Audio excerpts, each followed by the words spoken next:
Keraguan muncul dari garis depan pertempuran tentara Ukraina jelang pertemuan puncak Presiden Amerika Serikat Donald Trump dan Presiden Rusia Vladimir Putin di Alaska, Jumat 15 Agustus 2025 waktu setempat. Para tentara Kiev mengungkap keraguan dan ketidakpercayaan mereka terhadap hasil pertemuan nantinya yang diklaim untuk mengakhiri perang Ukraina. Menurut mereka, pertemuan yang tidak melibatkan Ukraina itu tidak bisa menyelesaikan perang. Apalagi di garis depan serangan Rusia justru kian meningkat. Lalu, bagaimana reaksi para tentara Ukraina jelang pertemuan puncak Trump dan Putin?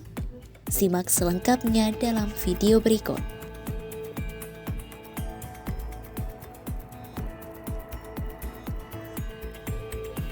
Seorang prajurit unit drone Peaky Blinders Artem Fisun mengungkap keyakinan negosiasi antara Trump dan Putin tidak akan membuahkan hasil. Menurutnya, kemungkinan Putin, Trump, dan Zelensky tidak bisa sepakat menghentikan perang. Hal itu diperkuat dengan kondisi garis depan yang menunjukkan Presiden Rusia tak mau menghentikan serangan. Brigade Pangeran Mstislav Horobi ke-66 Vokal menilai Trump tidak memiliki pengaruh yang cukup untuk menghentikan Rusia dalam medan perang. Hal itu terlihat dari kondisi yang disampaikan Presiden Amerika Serikat ke publik. Melihat situasi di garis depan, Rusia terus meningkatkan kemampuannya. Jumlah operasi penyerangan tetap tinggi dan situasi di dekat Dobropilya atau Oblast Donetsk menjadi masalah signifikan dalam pertahanan militer Kiev. Hal senada juga disampaikan tentara dari unit pesawat tanpa awak Peaky Blinders Artem Fisun. Ia yakin negosiasi antara Putin dan Trump tidak akan membuahkan hasil.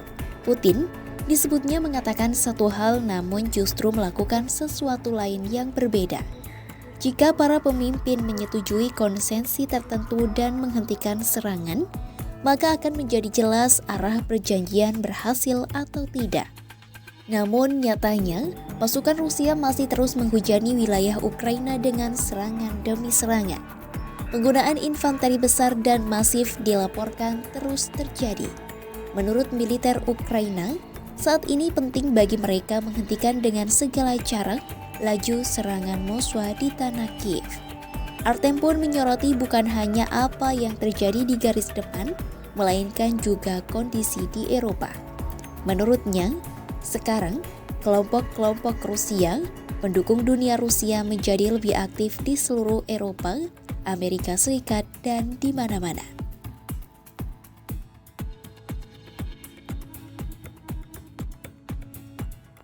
Mantan Kepala Staf Brigade Azov Ukraina Letnan Kolonel Bohdan Krotovich mengatakan, semua hal tidak akan diputuskan tanpa Presiden Ukraina Volodymyr Zelensky dan rakyat Ukraina. Saat ini, ia masih memantau apakah pertemuan puncak yang tak melibatkan Kiev itu benar-benar terjadi.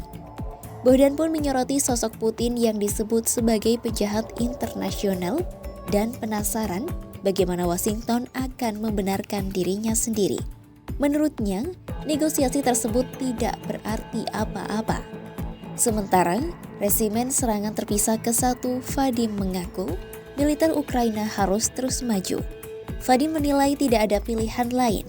Apabila perang tersebut dihentikan, bisa jadi perang akan kembali dengan lebih kuat. Menurutnya, Eropa, Amerika atau siapapun tidak bisa menjanjikan keamanan apapun dan tidak ada hasil apapun terhadap Kiev. Kendati demikian, Vadim berharap apa yang ditakutkan itu tak terjadi. Ia menegaskan militer Ukraina akan terus berjuang sampai Rusia pergi dari wilayah mereka.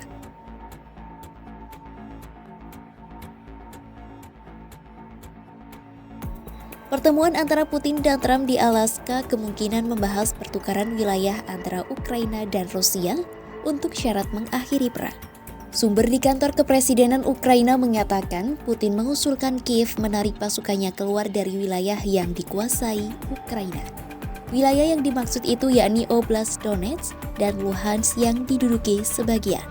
Sebagai imbalan, Rusia akan menarik pasukannya dari sebagian wilayah Kharkiv dan Sumy di timur laut.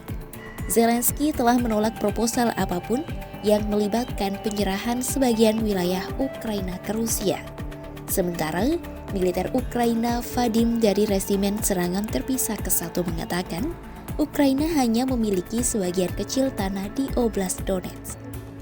Jika Kiev menukarnya dengan Oblast Kherson hingga Crimea atau Zaporizhia, itu akan menjadi pertukaran yang wajar. Namun, hal itu hanya akan terwujud apabila pihak Rusia bernegosiasi dengan orang-orang yang bisa diajak untuk bernegosiasi. Vadim mengungkap, Rusia tak bisa dipercaya dalam hal ini. Kemungkinan jika wilayah Oblast Kherson diserahkan, maka Moskwa akan merebutnya kembali beberapa tahun ke depan. Ia mengaku tidak menginginkan hal itu. Vadim menegaskan lebih condong ke mobilisasi yang lebih keras ketimbang opsi tersebut. Menurutnya, pasukan Ukraina masih bisa bertahan dalam perang itu untuk waktu yang lama. Jika Ukraina bisa bertahan 1 tahun lagi, Rusia akan menghadapi kerugian dan masalah ekonomi yang parah. Di lain sisi, jurnalis dan tentara Petro Suklinov menyatakan, pasukan Ukraina tidak akan meninggalkan Donbas yang merupakan tanah mereka. Pihak Ukraina akan berjuang selama diperlukan dan tidak akan menyerahkan apapun yang menjadi milik mereka. Menurut Suklinov, kompromi bisa saja terjadi. Namun, bukan hanya Kiev, seluruh Eropa berkepentingan untuk memastikan perang Rusia melawan Ukraina berakhir dengan hasil yang adil. Hal itu seperti agresor Rusia dihukum, reparasi dibayarkan ke Ukraina, dan jaminan keamanan bagi korban serangan Rusia. Skeptisisme militer Ukraina jelang pertemuan puncak antara Trump dan Putin bukan hanya bualan belaka. Pasalnya mereka tak mempercayai Moskwa dan melihat apa yang terjadi di garis depan peperangan sebagai hal yang berkebalikan.